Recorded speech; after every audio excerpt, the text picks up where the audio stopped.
Seorang gadis remaja di Cina asal Indian bernama Xiaoyun dikarenakan sedang ada masalah dengan salah satu anggota keluarga yang ternyata adalah ibunya sendiri. Dan mohon maaf masalahnya apa, saya tidak dapat menceritakan kepada Anda semua.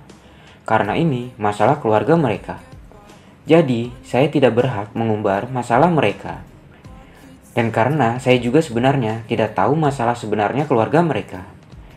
Singkat cerita, gadis remaja itu memilih untuk kabur dan melarikan diri dari rumah. Kejadian ini ternyata berlangsung pada tahun 2005. Saat itu, Mimin baru berusia 9 tahun. Masih SD lah kira-kira. Dan itu ternyata membuat keluarga besar Xiaoyun kalang kabut karena Xiaoyun tak pernah pulang ke rumah lagi. Mengapa dia tidak pulang? Padahal di rumah lebih baik daripada tinggal di jalan. Keluarga besarnya bahkan menganggap kalau dia telah meninggal dunia atau jiwanya meninggalkan badannya atau badannya meninggalkan raganya. Ya begitulah kira-kira. Karena selama 10 tahun tak pernah ditemukan lagi. Peristiwa menghilangnya Xiaoyun bagai ditelan bumi, membuat keluarga dan masyarakat dan juga Pak RT kebingungan. Kejadian ini tidak disangka-sangka, dan juga dari awal juga sudah dilaporkan kepada pihak berwajib. Selama dalam kurun waktu yang sangat lama itu, yaitu 10 tahun, dia dianggap menghilang, padahal sebenarnya dia dalam kondisi yang ternyata baik-baik saja. Gadis remaja itu telah menemukan cara unik dan tidak terfikirkan oleh banyak orang pada masa itu untuk bertahan hidup dengan bermain game. Cara Xiaoyun untuk bertahan hidup adalah dengan bermain game di warnet sepanjang hari dan menghabiskan waktunya mencari uang dengan melakukan hal itu. Kalau menurut pribadi Mimin sih, ini luar biasa sob. Coba lu bayangin andai lu di posisi dia.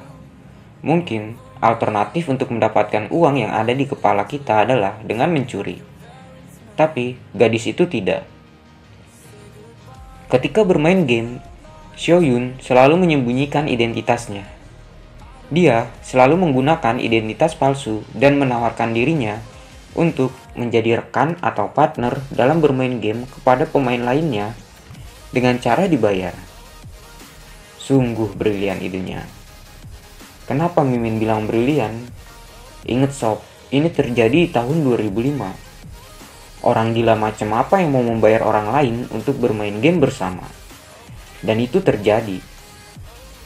Dan jika cara menawarkan dirinya itu tidak berhasil, lalu dia akan menggunakan akal bulusnya. Ya, akal bulus.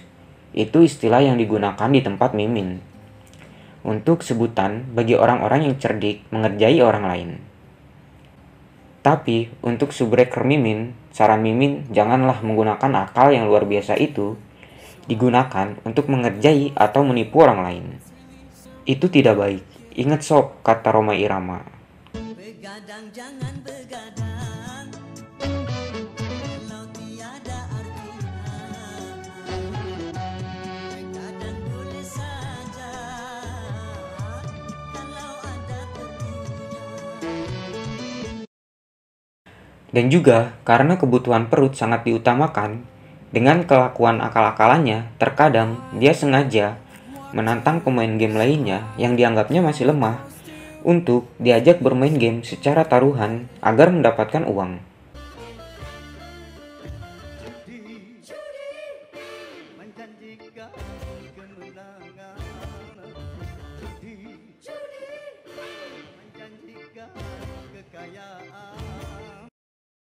Emang judi membawa kemakmuran sih kadang-kadang.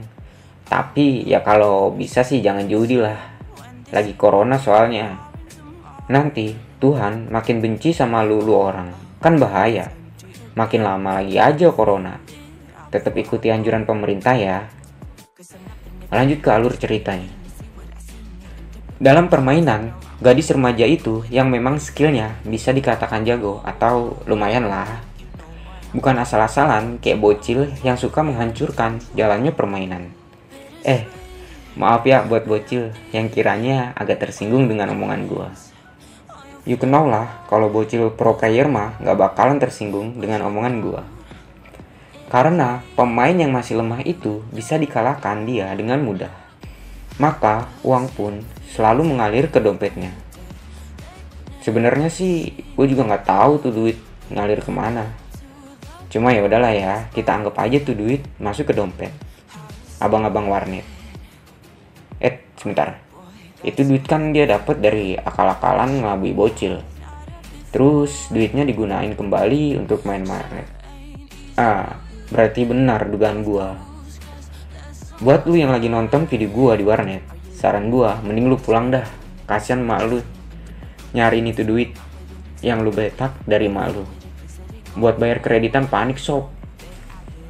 Agar keberadaannya di setiap warnet tidak dicurigai bagai agen mata-mata rahasia kelas teri, ia memiliki pola bergeliria atau selalu berpindah-pindah dari warnet ke warnet secara teratur, sehingga bisa memanfaatkan setiap warnet seperti halnya rumah sendiri. Nih, yang perlu lu tahu di sana, warnet di Cina sebenarnya lebih menyerupai kafe. Pantesan dia betah hidup di warnet. Dengan suasana yang cukup nyaman, lengkap dengan toilet yang bisa digunakan untuk mandi. Ingat nih kata-kata gue ya, dapat digunakan untuk mandi. Di sini juga bisa sih untuk mandi, tapi kan warnet di sini tidak disediakan handuk, sikat gigi, sabun. Masa gue mandi kagak pakai sabun? Dan juga di sana menjual beragam makanan dan minuman. Nah, kalau yang ini udah biasa. Di negeri kita tercinta juga sudah banyak warnet-warnet yang menjual makanan dan minuman. Tapi yang paling penting jangan lupa bayar ya sob. Dan juga di sana warnet beroperasi selama 24 jam. Mulai dari sini, Mimin akan langsung melanjut cerita tanpa basa-basi. Dikarenakan pola hidup Xiao dari warnet ke warnet, akhirnya ketahuan polisi juga setelah berlangsung selama 10 tahun. Pada tahun 2015, polisi akhirnya menemukan Xiao yang sedang asik bermain game di kota Hangzhou. Pada awalnya, Xiao menolak ketika diajak pulang oleh polisi. Tapi setelah dibujuk-bujuk, akhirnya mau pulang juga. Pertemuan Xiao Yun yang saat itu berusia 24 tahun dengan keluarganya menjadi peristiwa yang menarik serta menjadi liputan sejumlah media massa. Orang tua Xiao sama sekali tidak mengira jika putrinya yang sudah dianggap hilang dan meninggal itu ternyata masih hidup dan telah pulang. Mereka juga sama sekali tidak mengira jika Xiao ternyata bisa hidup dengan cara bermain game dari warnet ke warnet. Cara hidup yang tentu saja sangat sulit diterapkan di Indonesia karena tiap warnet jarang yang beroperasi selama 24 jam.